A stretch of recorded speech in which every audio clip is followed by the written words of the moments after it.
Hello friend, स्वागत है आपका एक बार फिर से आपके अपने चैनल एग्ज़ाम लवर्स में।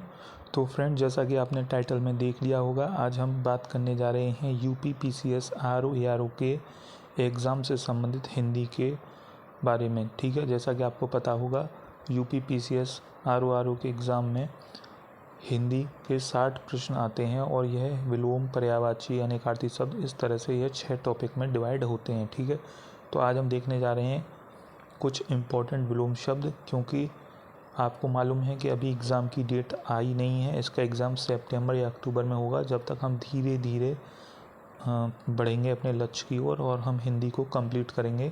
तो आज ये मैं इसका पहला वीडियो बना रहा हूँ, जिसमें हम देखेंगे लगभग 20 के आसपास विलोम शब्द और 5 पर्यायवाची। ठीक है, जैसा कि आपने थंबनेल में देख लिया होगा। तो बढ़ते हैं। देखिए, आज पहला जो विलोम है, देखिए उद्दत है। उद्दत का होता है विनीत। ठीक है, आप इसे याद रखेंगे। उद्दत का होता है विलोम विनीत। प्रसारण का होगा अकुंचन।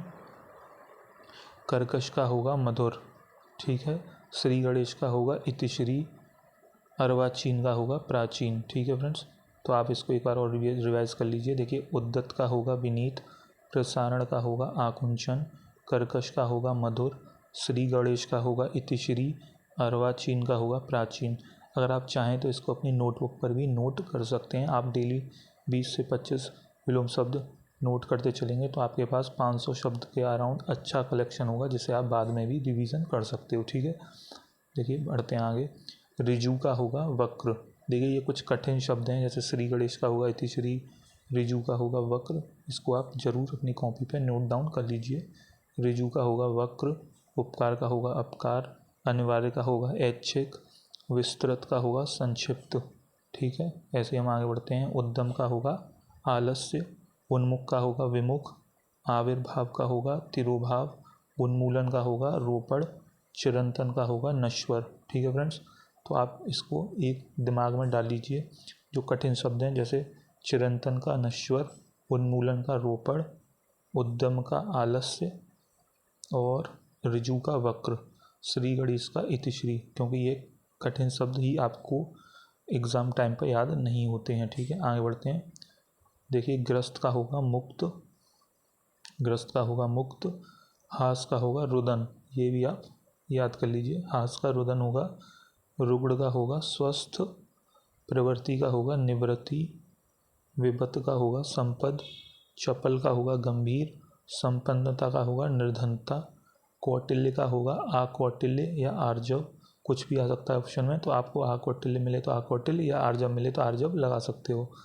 अवनी का होगा अंबर, सदैव का होगा विरध, सहोदर का होगा अन्योदर। ठीक है, तो ये हमने विलोम शब्द देख लिए हैं। आपको मैं एक बार और रिवाइज करा दे रहा हूँ। देखिए, सहोदर का होगा अन्योदर, सदैव का होगा विरध, अवनी का होगा अंबर, कौटिल्य पे ध्यान दीजिएगा, अकौटिल्य और आर्जव दोनों हैं। वहीं चपल देखिए, चपल का गंभीर है। विपद का संपद, संपद में अंग की बिंदी ऊपर लगी हुई है, इसको आप जरूर ध्यान दीजिएगा। सपद दिया हो तो वह गलत होगा। प्रवृत्ति का निवृत्ति और रुग्ण का स्वस्थ, हास का रुदन। देखिए, आप इसमें स्वस्थ देखिए कैसा लिखा हुआ है, स्वास्थ्य नहीं है, ये स्वस्थ है, इस बात पे ध्यान दीजिएगा। ठीक है, उन्मूलन का रोपड़, चिरंतन का नश्वर। इस तरह से हमने ये विलोम शब्द देख लिए हैं आज के। अब हम बढ़ते हैं पर्यायवाची की ओर। अगर आपने ये नोट डाउन नहीं किए हों तो वीडियो को दोबारा पीछे कीजिए और फिर अपनी कॉपी पर नोट डाउन जरूर कर लीजिए। अगर आपके पास ये PDF फॉर्म में देखेंगे तो आपको बाद में याद नहीं होगा। हालांकि आप प्रिंट भी निकलवा सकते हो, लेकिन आप अपने हाथों से लिखोगे तो अच्छे से याद होगा।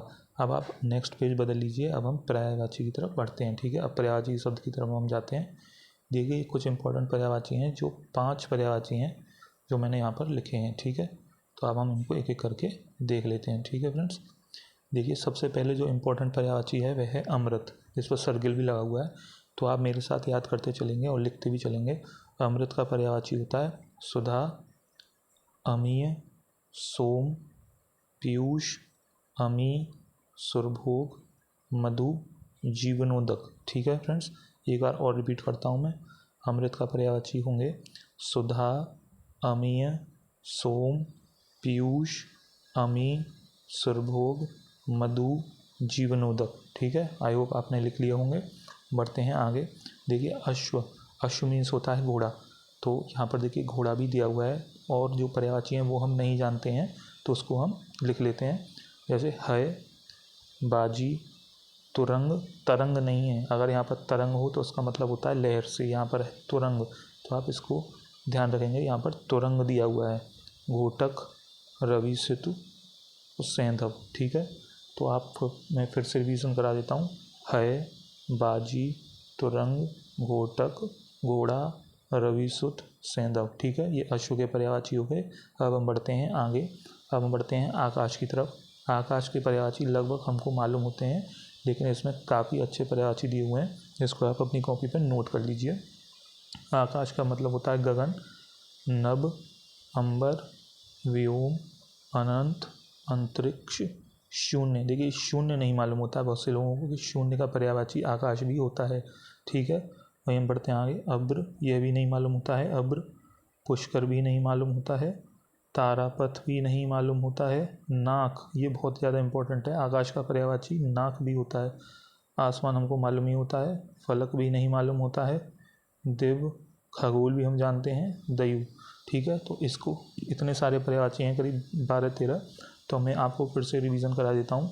गगन, नभ, अंबर, व्योम, अनंत, अंतरिक्ष, शून्य, अब्र, पुष्कर, तारापथ, नाक, आसमान, फलक, दिव, खगोल और दीव, ये आपके आकाश के पर्यायवाची हैं। ठीक है, और ये देखिए इसमें प्रीवियस ईयर में यहाँ पर पूछे भी गए हैं, जो साथ साथ लिखा हुआ है, तो आप ये भी देख सकते हो। ठीक है, हम बढ़ते हैं अपने अगले पर्यायवाची की तरफ, जो है आम का। ठीक है, तो आम का हम पर्यायवाची देख लेते हैं। आम का पर्यायवाची क्या होगा? देखिए आम के पर्यायवाची होगा सहकार, रसाल, आम्र, पियम्बू, पिकबंधु, अमृतफल, अम्ब, फलश्रेष्ठ, मधुरासव, पिकप्रिय, पिकवल्लभ। ठीक है, तो आपको मालूम होगा कि आमों को फलों का राजा कहा जाता है, इसलिए यह फल श्रेष्ठ है। ठीक है, यह ऐसे याद हो जाएगा। सहकार, रसाल, रस भरा होता है आम में, इसलिए रसाल। आम्र, आम, ये एक संस्कृत रूप है। पियम्बू, पिकबंधु, अमृतफल, पिकप्रिय, पिकवल्लभ। देखिए यहाँ पर पिक पिक आ रहा है, यहाँ पर पिक पिक आ रहा है, तो आप समझ जाइएगा कि ये आम से संबंधित है। ठीक है, वहीं आप अम्ब को ध्यान रखेंगे कि अम्ब जो है आम का पर्यायवाची है। वहीं मधुरासव भी आम का पर्यायवाची होता है। ठीक है, तो आप इसको अपनी कॉपी में स्क्रीन से नोट डाउन कर लीजिए कि आम के पर्यायवाची क्या क्या हैं। अब हम बढ़ते हैं आगे, अब हम देखते हैं लास्ट पर्यायवाची आज का, जो है आँख। देखिए आँख का पर्यायवाची होता है लोचन, नयन, नेत्र, चक्षु, दृग, अच्छे, अम्बक, चख, दीदा, ईक्षण, विलोचन और प्रेक्षण। देखिए यहाँ पर अम्बक लिखा हुआ है, अभी हमने ऊपर देखा था, तो यहाँ पर लिखा हुआ था अंबर, तो आप इसको याद रखेंगे। ये अंबर माने आकाश होता है और अम्बक माने आँख होता है। ठीक है, तो लोचन हमको मालूम होता है, नयन भी हमको ऑलमोस्ट मालूम होता है, नेत्र भी हम गैस कर सकते हैं कि आँख ही को कहते हैं। चक्षु, दृग, अच्छी, अम्बक, चख, दीदा, ईक्षण, विलोचन, प्रेक्षण। देखिए ये पीला हाईलाइट दिया हुआ है, इस पर आपको विशेष फोकस करना है, क्योंकि ये हमको याद नहीं रहते हैं, बाकी हम याद भी कर सकते हैं। ठीक है फ्रेंड, तो आई होप आपने लिख लिए होंगे आँख के भी पर्यायवाची और सारे ही पर्यायवाची लिख लिए होंगे। चाहें तो आप स्क्रीनशॉट भी ले सकते हो और इसको अपनी कॉपी में नोट डाउन जरूर करते चलिए। ये वीडियो का फर्स्ट पार्ट था, जिसमें मैंने करीब 20-22 विलोम शब्द और 5 पर्यायवाची कवर करने की कोशिश की है। अगर आपको यह प्रयास मेरा अच्छा लगता है तो आप मेरे को कमेंट करके बता सकते हैं। साथ ही आपका कोई सुझाव हो वह भी हमें कमेंट करके बताएं, और हमारे चैनल को सब्सक्राइब करना बिल्कुल ना भूलें। इसकी वीडियो नंबर 2 है वह हम जल्दी अपलोड करेंगे। तब तक आप इस वीडियो को ध्यान से एक बार और देख सकते हो, और अगर आपने नोट्स ना बनाए हो तो आप उसको कॉपी में नोट डाउन करते चलिए। एक कॉपी बनाइए, उसमें विलोम हेडिंग डालिए और सारे विलोम कम से कम 10-12 पेज छोड़ दीजिएगा। 10-12 पेज में विलोम आ जाएंगे। इसी तरह से आप पर्यायवाची भी बनाइए और उसमें भी 10-12 पेज में हम कवर कर लेंगे। इस तरह से आपके एग्ज़ाम तक हम ऑलमोस्ट बहुत सारा सिलेबस कवर कर चुके होंगे, ये हम आपसे वादा करते हैं, और इसी तरह से हम वीडियो लाते रहेंगे। तो मिलते हैं आपसे अगली वीडियो में, तब तक के लिए थैंक यू।